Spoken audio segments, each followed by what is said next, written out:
morning. Good morning, East Bay. Wow, this has been a wonderful journey for me. And being up here this morning, I am so forever grateful for the goodness of God. Thank you, Sharon. Thank you, Sharon. Thank you, Sharon. Thank you so much for always being available and so graciously saying yes to me. Thank you, Reflection. As always, it's so good to be here with my family. I always tell everybody I grew up here. Even though it was only 31 years ago, I grew up here. I feel like I was a baby when I got here, but I know I'm a woman in Christ now, in the Christ consciousness of God. CSL's monthly theme this month is about relationships and how we create a loving world. I'm going to share my story with you about how the saints came marching in. So have you ever felt alone, circled out, picked on, and you began making up stories? Stories in your head, and they became so strong that you began to believe them. And at the same time, you started blaming everyone else what they had been doing to you.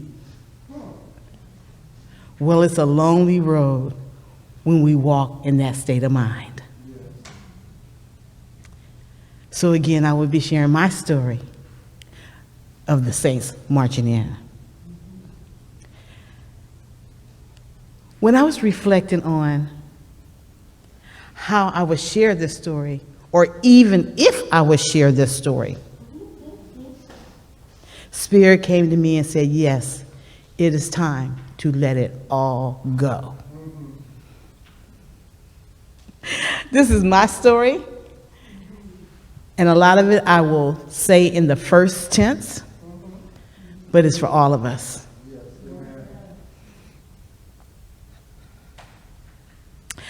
I was sitting out in the sun one day, and it was a very challenging time. And I was thinking about what would my focus on be on this talk. And of course, God said, when the saints come marching in.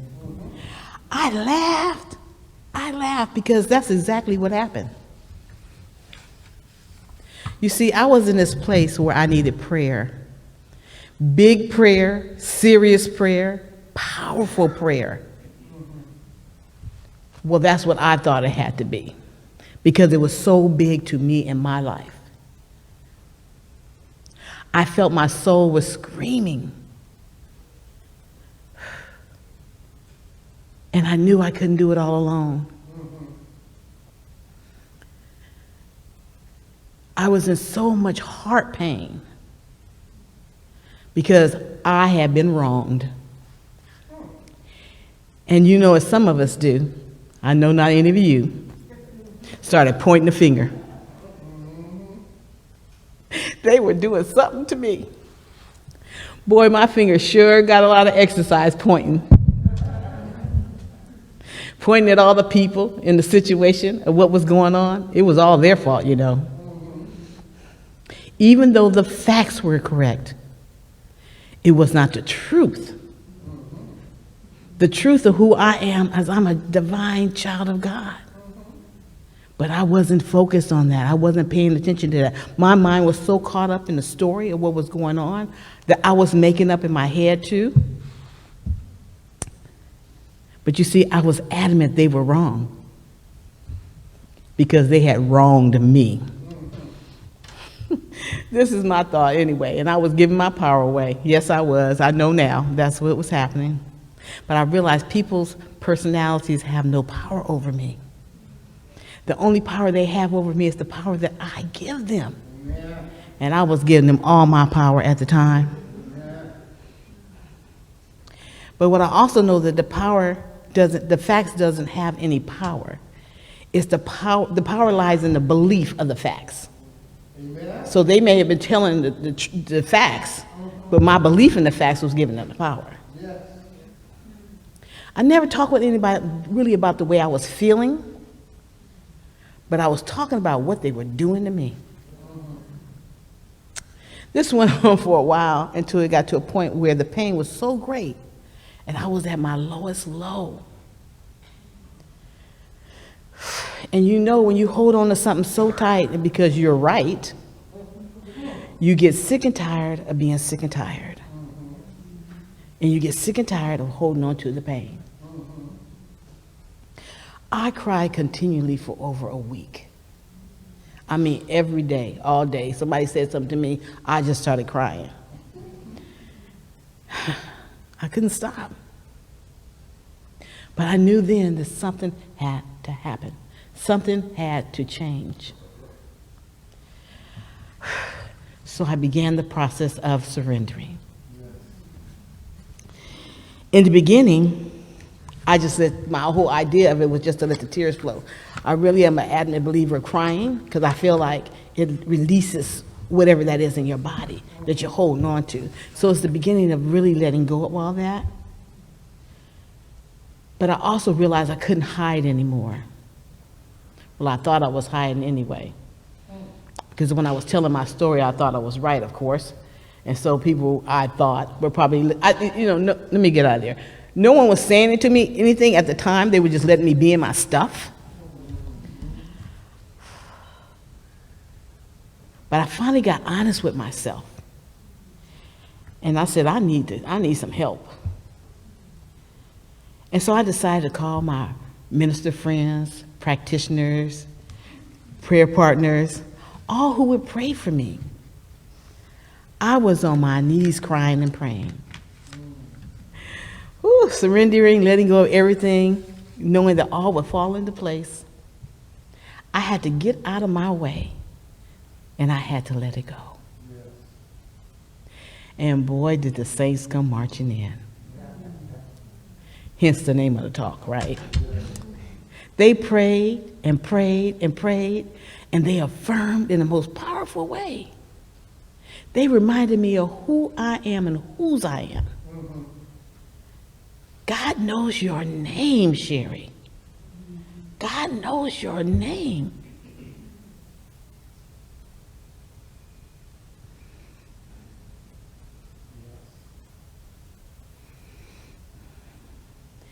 You have not because you ask not. You never asked for prayer. I was so caught up in what I felt being done to me that I had taken my focus off God.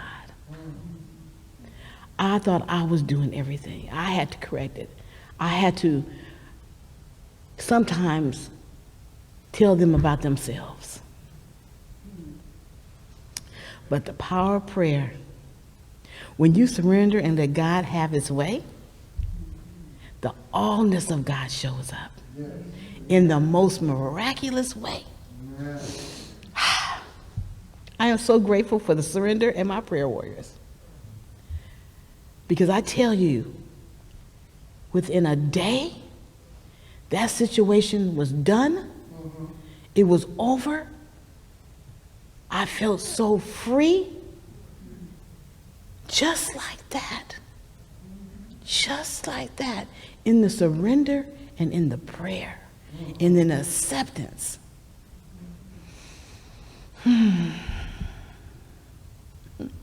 And as I look back, I wasn't praying, I was complaining all the time.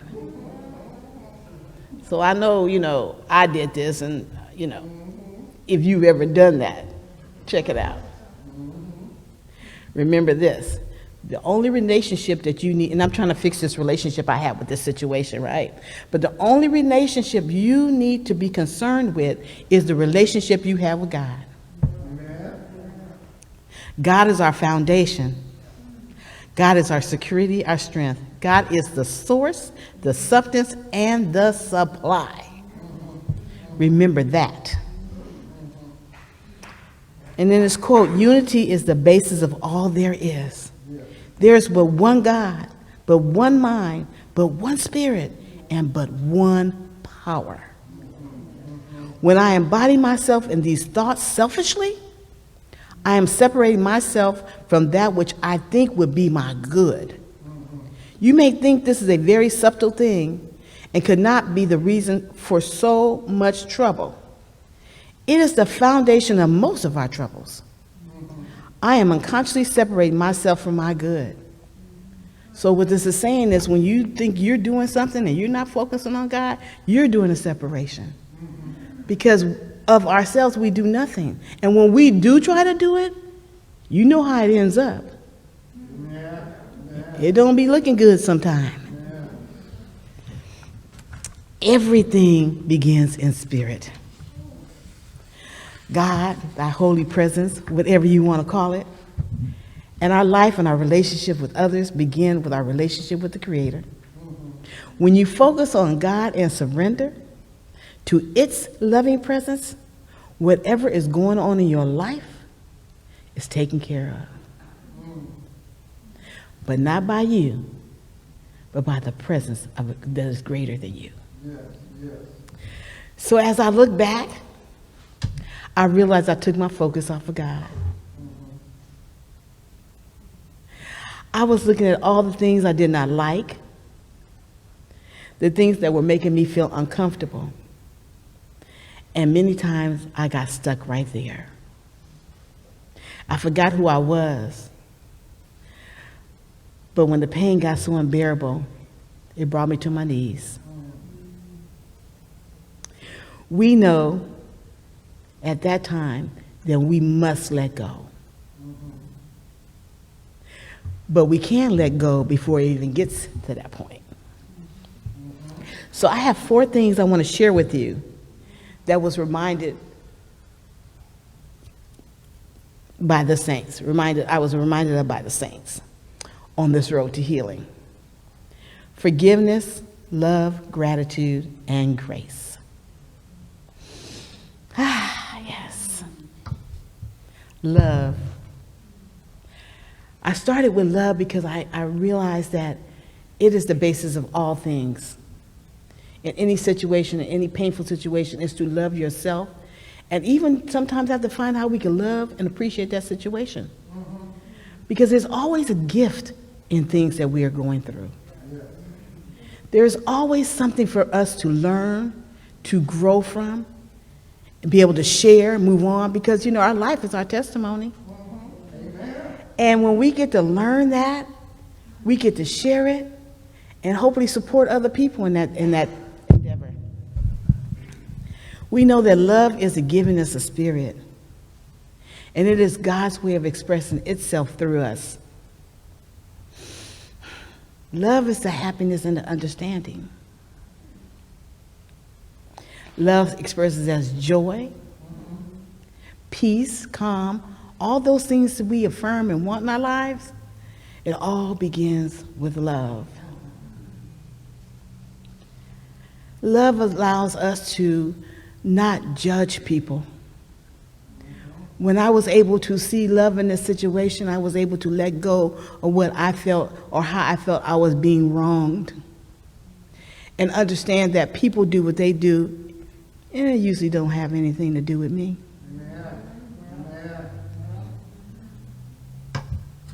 When we love, we feel this oneness of life. And so just know I got many quotes today because I was so moved by all these quotes, so I just have to share them with you. This is our old faithful one. I believe it was in our covenant today. That love is patient. Yes. Love is kind. It does not envy. Yes. It does not boast. It is not proud. It does not dishonor others. Yes. It does not dishonor others. It is not self-seeking. It is not easily angered. And here's the good one. It keeps no record of wrongs. It keeps no record of wrongs.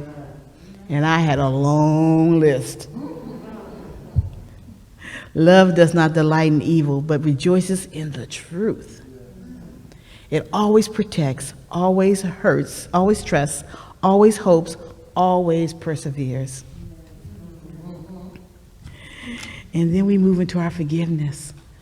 Because see, once you feel God's love, once you're able to let your heart crack open, you're now able to move into forgiveness. When I was writing this talk, I kept saying, oh, forgiveness and love. And I was like, wait a minute. How you going to forgive somebody and you ain't got no love going on there? Mm-hmm. And then I realized that's when I was able to forgive, when I was allowing my heart to crack open and see this as one. We are one. This is my brother. This is my sister. This is my family. This is my life. And it's unfolding perfectly. Forgive yourself for imprisoning yourself. And when you're thinking about who you should forgive, make sure you're at the top of the list. A lot of times we say we want to forgive so-and-so, I'm going to forgive so-and-so. Forgive yourself. Forgive yourself so you can move forward, so you can free yourself. It's easy to forgive someone when your heart is full of love. And we remember that we are not separate from God. We have to also remember that hurt people hurt people. And so when people are wounded, and a lot of times they're wounded from a child or whatever, we are to look at them like little children, like we would forgive a little child. And know that, as Jesus said on the cross, forgive them, Father, for they know not what they do. Because like I said before, it's really not about you.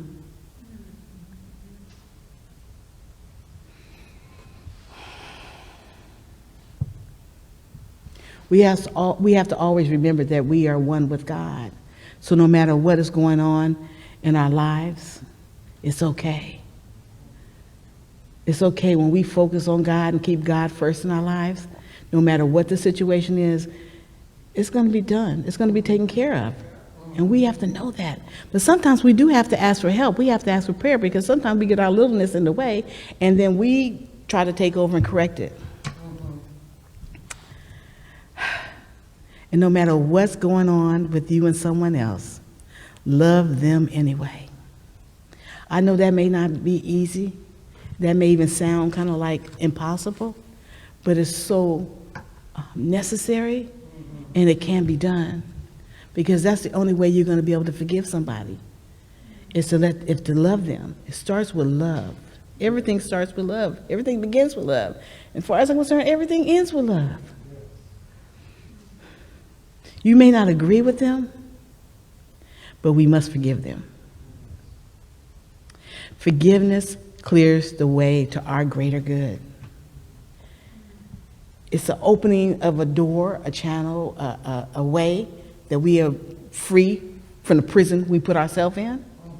Because when we're walking around mad, holding on to something, saying, I'm not going to forgive them, all they did this to me, all they did that to me, guess who is the one is affecting? Because that other person may not even know what you're talking about. They going on about their life, you looking at them, look at them. They over there, they like, what's she talking about? And they may not even have any animosity towards you or realize anything had happened. But you're holding on to that. This reminds me of a story. I'm just going to tell you a story that just popped in my head. Of these two, I don't know if many of you have heard this, but it was the two monks that were walking. And they came to this street where it was really wet, it was raining or something like that. And there was a lady sitting there. And one of the monks picked up the lady and carried her across the water, the puddle, the street, or whatever.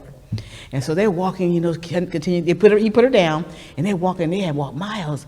And this other monk is still like fuming. And he looked at him and said, what's going on with you? He said, you picked her up. You knew you weren't supposed to pick her up. We're not supposed to pick women up.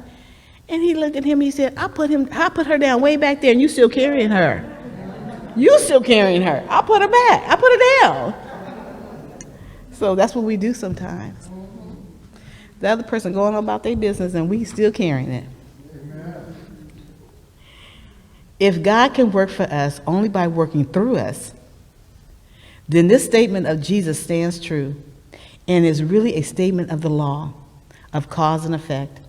We cannot afford to hold personal animosities or enmities against the world or individual members of society. All such thoughts are outside of the law and cannot be taken into heavenly consciousness. Love alone begets love. That's from the Science of Mind book, page 431, paragraph 4. Yes, yes, yes. And so we go into gratitude, which is one of my most things I just love to do, because I've seen so many powerful things come out of just being grateful all the time. And I really work on that. I'm like, if something's going on in my life and it's not going on right, I go like, well, you know, I need to start doing my gratefulness. Let me be grateful for whatever's happening. And sometimes you don't have to be grateful for specifically the thing itself, but what about that thing that's making you learn from it? We grab that to be grateful for that. I think about when my sister passed. You know, people say, oh, you need to be grateful for everything. And I thought back, so how do you be grateful for someone who has passed in your life? And I thought about it and I said, I'm not grateful my sister left here, this earthly plane, but I'm grateful I had the opportunity to walk the path with her for the time she was here. I'm grateful for the experiences we had together. I'm grateful for the joy we experienced together. I am grateful for that. So we're to live life as a thank you. We learn and we grow from it. We are the heirs of the kingdom. All that God has is ours.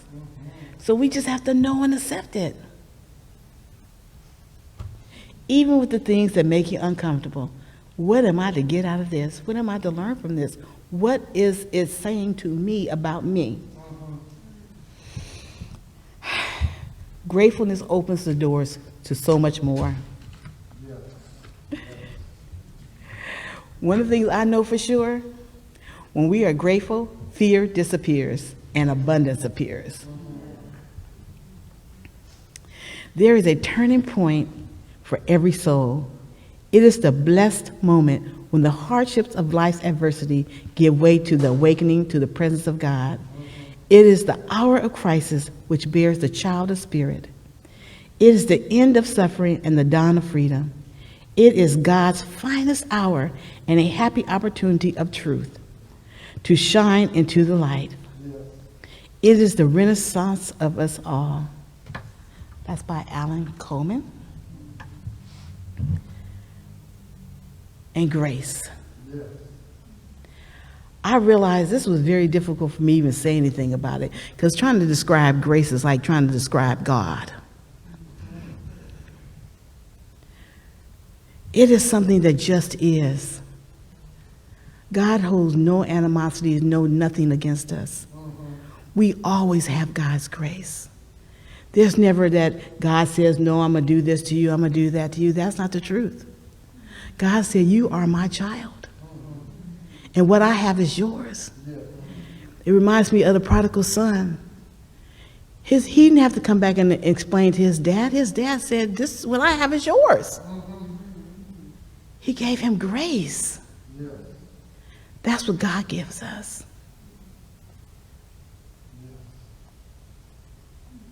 It is a surrendered state where there's no wishes, no desires. It just is.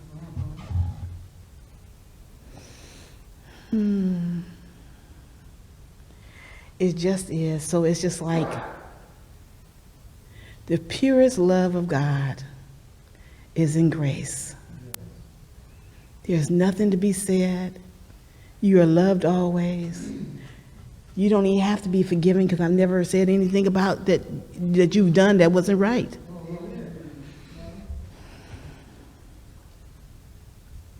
So we just surrender in the state and say thank you. Give thanks for God. Give thanks for God's grace. I give thanks for God's grace for the situation that I was in, and that I was, what I would say, my humanly self, wasn't behaving myself and was blaming everybody else because I felt they weren't being nice to me. But all I have to know is it wasn't about me. And even if they thought they were doing something to me, They were doing it to themselves. Because what I know is God says what God does for evil, what people do for evil, God does for good. Well, what is done for evil is done, what I'm talking about. that one I can't think of right now. Oh, gosh, all right.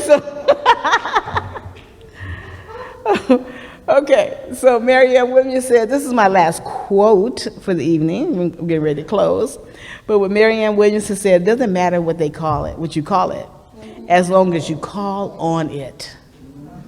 It doesn't matter what you call it, as long as you call on it. I know some of us call it Jesus, the Christ, the Buddha, to, whatever. As long as you call on it, that spirit, that power.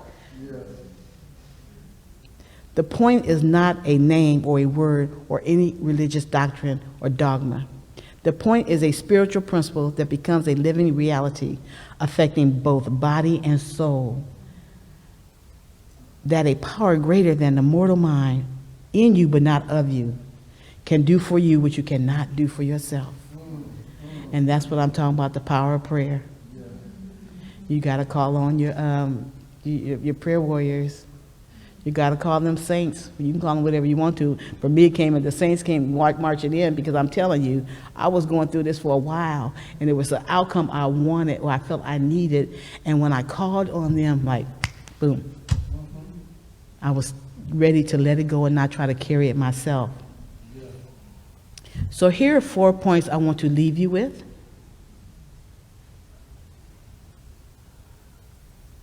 No one has done anything to you.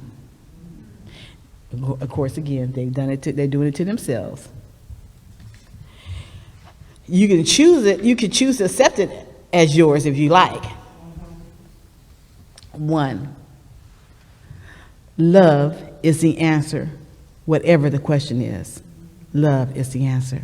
It turns everything around. When we forgive, we free ourselves. I thought about it, I said, does it mean we free ourselves and others? I don't necessarily know if it frees the other person, but I know forgiving frees me. Living in gratitude is a way of life. It is not something you do. It's the way you live. You live from this place. And 4, grace is being covered by God. God has offered us this priceless gift. We don't have to do anything to earn it. It is ours by divine right, and it is ours for the taking. I'm giving you a call to action. This week, as you interact with the world, pause periodically and look at those around you. As you notice everything in your surroundings that are not demonstrating this vision that you want, ask yourself, what can I do to be an ambassador of God's love? And once you have your answer, do that. Let us pray. Father, Mother God, thank you. Father, Mother God, this one powerful being in all that is, that moves in and through this day and in this moment and through each and every person in here, knowing that we are one. We are one with this divine, magnificent power. And it is ours for the use. It is ours for the using. I'm knowing as we go through this day, through this time that we have together, that we let God express through us. We always show up in love. And we allow ourselves to forgive all that makes us uncomfortable. And we give thanks for all that we learn, because we know God's grace covers us, carries us, protects us. And I know that all is well.